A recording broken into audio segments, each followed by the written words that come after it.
So I have been talking with so many people lately about how they went to their doctor and they did all these tests, or they went to a naturopath and they did all these tests, and they didn't have H. pylori, they didn't have IBD, nothing's wrong with them. There's only mild inflammation, and they're at a loss because they have all these terrible symptoms, and there's no indication as to what's wrong with them. And nothing's wrong. They didn't find any parasites. They didn't find any bacteria overgrowths. They didn't find any fungal overgrowths. And so a lot of you have done a lot of testing and you've seen a lot of doctors, and you still don't have answers as to why you're experiencing the symptoms that you are. It doesn't make sense. So I just want to talk about that today. Why you didn't find answers, even though you might have done testing and you're exploring what's going on with you. You've been working on it. And then also how I find these things with my clients. I have never had a client with digestive issues where we ran the test that I use and then nothing came up. It's literally never happened. But what I have had a lot of is people who say, oh, I had an H. pylori test and it was negative, so I don't have H. pylori. And then we do other testing that I think is more accurate and more clinically relevant. And people do have high H. pylori, and when they work on that, they can get a lot of relief in symptoms in their stomach, for example. Definitely with parasites, it's very rare for people to go to a gastroenterologist, do a test, and then the gastroenterologist says, oh yeah, we found parasites or ova on your test. That's very rare. But as I'm going to talk about this study, pretty much everyone has parasites. We're just not doing the testing correctly. So I want to talk first about how, when you go to your average gastroenterologist or naturopath, I've been to a naturopath and done these kind of stool tests, and of course nothing came up. I want to talk about why they don't work. And also, I'm going to include in this, I'm not going to talk about it specifically, but I do include those H. pylori breath tests as well, and H. pylori antigen tests. A lot of these testing, they are just not sensitive enough for what I think is clinically relevant. So in the research, maybe it seemed like this was a good way to find out why people had ulcers, for example, or why people were experiencing horrible symptoms. But in practice, a lot of these tests come up negative, and people just continue suffering and they don't have answers. So whatever it is, it's not working anymore for people. Okay, so most of the tests that you're going to get, stool tests that you're going to do with your gastroenterologist and naturopaths, are going to be culture tests. So they take your stool sample, they place a small amount in petri dishes that to encourage growth. They've got the right nutrients to encourage growth of bacteria, and they see what grows, and then they tell you if you have an overgrowth or not. So the problem with this, it's really great for something like salmonella. But the problem with this is that a lot of organisms don't really grow this well. They like to grow in your digestive tract. They don't really grow that well in these environments. And also people can have flare-ups where maybe that week or that month, the growth was a little bit normal, but then 2 months later, if they did the same test, it would be very high. So these tests are usually not, they're just cultured, they're just grown. They're not usually DNA PCR tests, which is what I'll show you I prefer. So the NIH did a study in 2020, and this was at a hospital in the Bronx, people hospitalized for acute gastroenteritis. And they found in this study that stool cultures show a lack of impact in management of acute gastroenteritis for hospitalized patients. So basically, the people doing these stool cultures, it had no impact on how their disease was, how their symptoms were treated. It had no effect. It didn't matter. Whatever grew in those dishes or didn't grow in those dishes, it had no impact on how the doctors managed their cases, and it had no impact on the outcomes, whether these people felt better. So even people whose digestive symptoms were so severe that they were hospitalized at this hospital, they did, the stool test made no difference in the outcome for those people. So that just goes to show that they must have not been finding anything, or the doctors didn't find anything and then just made a guess as to how to treat them. But these cultured stool tests made no impact, even for gastroenterologists. They made no impact on their patient's outcome in this study. So that is an indication to me that there's not really a good reason to do these tests, this kind of stool culture tests. The second study I want to talk about has to do with parasites. So this is also an NIH reviewed study, and these are all in PubMed. They're not like small secret studies. You can find them online and read them, and they're available to doctors. So this was an NIH study on parasite detection. They studied 175 patients in stool tests. The first test detected parasites. These were people who had severe symptoms. 58% in the first test had parasites. Then they did a second stool test. Another 21% had parasites. Then they did a third stool test. Another 21% had parasites. So if you add that up, 100% of the patients had parasites. But for some of them, a good chunk of them, it took 3 stool tests before it was discovered that they had them.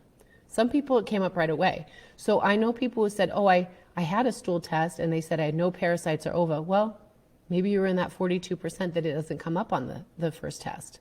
So this is a really strong indication to me as well that people are suffering from parasites, or in the study at the hospital in the Bronx, bacterial overgrowths, fungal overgrowths, and it's just not being found in the test results.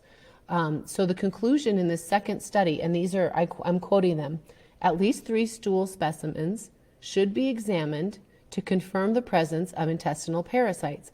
And even with such a practice, still quoting them, even with such a practice, it is not possible to guarantee that there is no infestation. So if you have had a stool test or you've had scoping, I didn't talk about the study on scoping in this, but things are falling, results are falling through the cracks in these tests. These tests are not perfect, nor is the test I'm referring to. But so if you have done testing and they told you nothing's wrong with you, or worse, they told you that you are crazy and it's all in your head, then I would keep going, because there's a very good chance that it just had a lack of impact on the management of your case because it wasn't an effective test, or you're in that percentage that just didn't come up on the first test and there is an issue. So I really encourage you to keep going and not just take this nothing's wrong with you for an answer, because obviously if you're not feeling great every day, then there's something to be done. Maybe it's normal, but it's not optimal, and you should keep looking for answers. On that first study too, a quote from the study from the researchers was, in our cohort, stool culture had a very low yield of detecting an underlying pathogen in people who are hospitalized for gastrointestinal symptoms. It had a very low yield of detecting an underlying pathogen. So I really encourage you to keep going if you have done these tests and you are normal, and you know that you are not feeling normal. There really has been very little innovation in a long time in gut testing and how doctors find what's wrong with people. And, I think there's a lot of doctors don't regard this testing very highly, and maybe because they're not getting good results from what they see on the testing.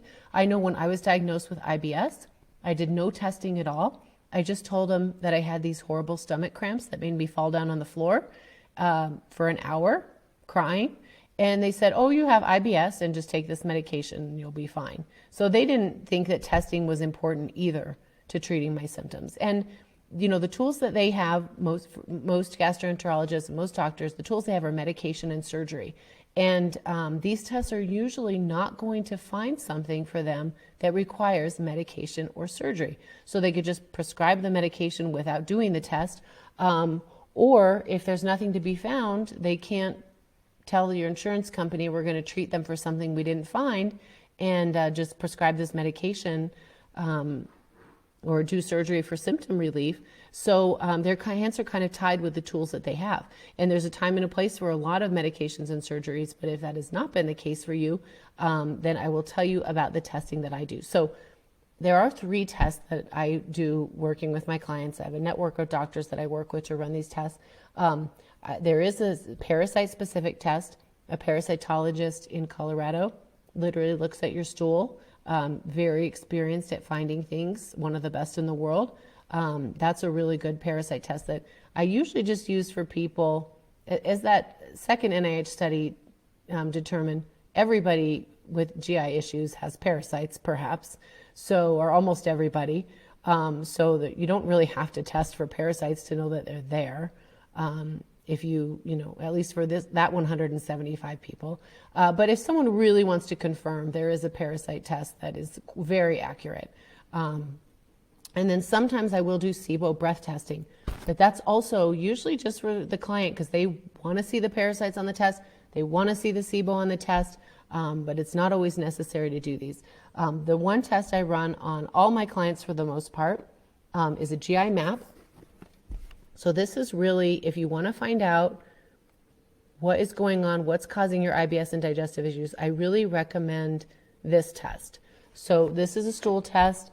Over the years, I developed a way of instructions on how to collect the sample and how many days and what to do beforehand that really increases the likelihood that you'll find something. Because a lot of these organisms, they're high one day, they're not high the next day, they're not uniformly in your stool. And a lot of them also build biofilms, so these little matrix, these polysaccharide matrices of a little housing and apartments. They build these little cities and they hide in there, a lot of them, and they're just living in there and they're not necessarily coming out in the stool.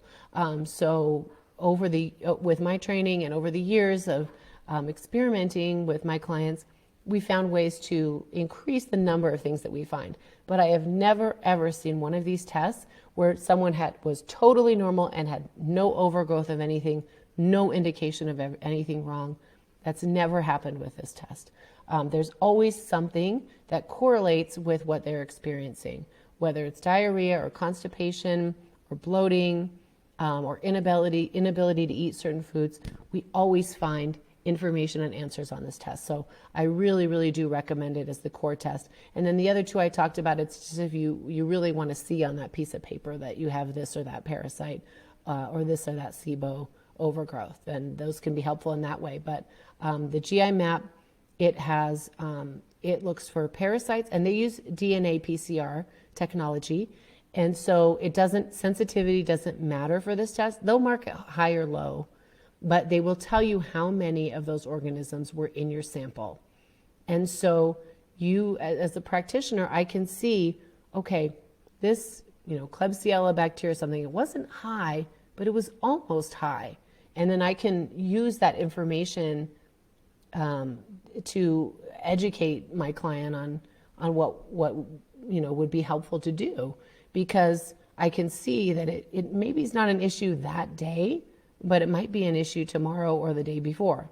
So when you have tests that just say not detected, or no overgrowth, it doesn't really give you a lot of information, and the clinician can't see patterns if it just says no, whereas this test says this many hundred, this many thousand, this many million were found, and then we can draw our own conclusions based on what the client is experiencing, or if it's a doctor running this test, what the patient is experiencing. So it's a much better way to do things. You're counting DNA. You're not just trying to culture something. A lot of organisms don't grow in air that can cause problems in the digestive tract. And certainly parasites aren't going to start growing in a petri dish. So I really recommend this test if you want answers. And it also detects dozens of different kinds of bacteria. And it can detect overgrowths of bacteria that are normal. So it's not just looking for pathogenic bacteria like C. diff or salmonella or something like that. It looks for if you have overgrowths of completely normal bacteria that when they get in high enough numbers, they send out little signals to each other called quorum sensing, And they change their behavior, a lot of these bacteria, when they get in high numbers and become pathogenic. Same thing with candida and other fungi. They're normal inhabitants of the digestive tract. When they start to get too high, they can become invasive. They can bore into the intestinal lining. They can behave pathogenically. They start creating more toxins. They change their behavior. And so it's really important to look at not just yes or no, but what are the numbers of them. This test also looks at viruses, and then it has a bunch of markers for intestinal health that give us great clues. How well is your stomach working? How well is your pancreas working? Gallbladder, liver. Do you have blood in the stool? Do you have signs of inflammation that a doctor might use to determine if you have an autoimmune issue like IBD or if it's just IBS? So tons of really great information. And then if you did want to take it to your doctor, they also have a section where they show you if you have antibiotic resistant genes. So your doctor might be able to determine what kind of antibiotic would be helpful for you. Obviously, I don't use antibiotics. I use herbs and natural substances. But this test, these results are very helpful for you, no matter who you decide to work with. And some people are just going to see this test result and then just do some Googling and find out what kills those organisms and try to do a DIY situation. That's what I did for decades before I did my training and learned how to use this test. And some people can take it to their gastroenterologist, hey, I have Giardia or something. And then some people work with me or another health coach or naturopath or something like that. So it has so much information, and there's always something that is correlating with people's symptoms. So I really recommend this test above all others. A lot of other ones, studies have determined that they could be a waste of time. Okay, so I just want to, making sure there wasn't anything I want to talk about that I forgot. Okay, I don't think so. So I encourage you to, if you have questions about this, I did also make a video going over what these test results look like if you want more information about that. But I do encourage you, no matter what you want to do with the information, to do this GI map test, get the information for yourself, and then you can determine what you want to do with it. I have been feeling lately, so many people are frustrated that they don't have answers. That's kind of my thing right now, people wanting to have answers and validation that they're not crazy because you aren't.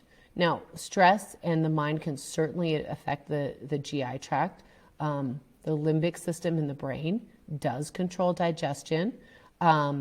But that's something that we can, that I work with on my clients too, is like, how is stress affecting your digestion? In addition to organisms or poorly functioning organs and how they're affecting it as well. It's usually all these things together and not just one or the other. So I have been thinking a lot about you guys wanting answers and feeling frustrated that you can't get answers, and that the testing that you've done with your doctors has been subpar, has been, had a lack of impact on the management of your case, as these researchers said. So I'm putting together sort of a program, I guess, a way for you to get these results, and I can educate you on them, and then you can decide what you want to do with them. So I'm setting that up right now. I just feel like it's a great way for me to help a large number of you. Everybody has a different thing they want to do with this information. But I do feel like it's important for you to have this information, if nothing else, to know that there is something going on.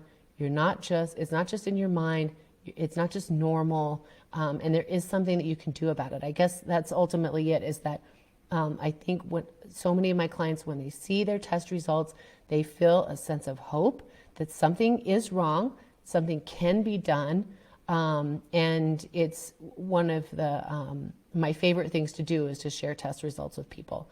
So let me know if you're interested, and I'll let you know when I get this program totally set up. It was just kind of an idea I had last week that this is, people want answers. So I want to facilitate that. So let me know if you're interested, and I will give you more information about what I'm thinking or about how to do this test. This test does have to be run by a doctor. That's why I work with my group of doctors for them to run it for people. But it really, really is helpful. You will certainly get answers. And, I've been doing this for so many years. There's a lot of hidden information. And this was something I did forget to talk about. So there was this really interesting study in Africa where they were trying to figure out how to do an easy test to determine if people had parasites, because finding parasites is so difficult. And so they found that if people had a certain kind of bacteria category very high, 80% of the time they had parasites. So they used this study so that the local doctors could just run a test for this bacteria, and then they could determine whether they needed to treat for parasites or not. And I see this all the time in tests, this high number indicating hidden parasites. And when we work on that, when that client works on parasites, it's dramatic how much their symptoms improve. There's something to it, seeing these patterns. There's another bacteria called Akkermansia, and I just noticed after 10 years, I literally look at these tests every day. After 10 years of looking at these tests, I noticed people who have anxiety always seem to have high Akkermansia. There was this correlation. So, I've been taught by a lot of other practitioners these hidden patterns. When I learned how to use this test, I learned some hidden patterns. And then I just noticed over the years, looking at these every single day, there's a lot of hidden patterns, a lot of hidden information in the test results. And it's so much easier to get this hidden information because of the details and the exact numbers that the tests provide. It doesn't just say yes, no on, yes, no salmonella, yes, no parasites or ova. It gives you exact numbers, and it gives you exact information. And you can, once you've been looking at these for a long time, you can start to see the patterns. Oh, everybody who had this high bacteria also had this symptom, so I know that's something I have to work on. I know that's correlated. So there's certainly going to be really great answers for you in this test, and I highly encourage you to figure out how you can do it, and I will let you know about, like I said, I can't work with everybody one-on-one that I'd like to, but I can help you guys get answers in this way. So I would love to do that. Let me know if you're interested. If you want to know more about this test, I also have a video going over the whole test and what it looks like. So I hope everybody has a great day, and let me know if you have any questions right now. Otherwise, you can write in the comments later, and I would love to answer your questions later. Anything that comes up, or just frustrations that you've had. Like I said, they didn't even give me a test when I was diagnosed with IBS. I didn't even get the satisfaction of being told I was completely normal. I guess they determined I wasn't normal, but medication would be my answer. I never tried the medication. I was too rebellious of a teenager, but I didn't want to take a medication for the next 90 years. So maybe you have that feeling too, or maybe you're on medication, but you want to get off it. That's very common. My clients come to me that they don't want to take this medication all the time, but they're afraid to go off it. So, the results can help you get answers to work with your doctor to get off of your medications as well. I've seen that happen quite a few times.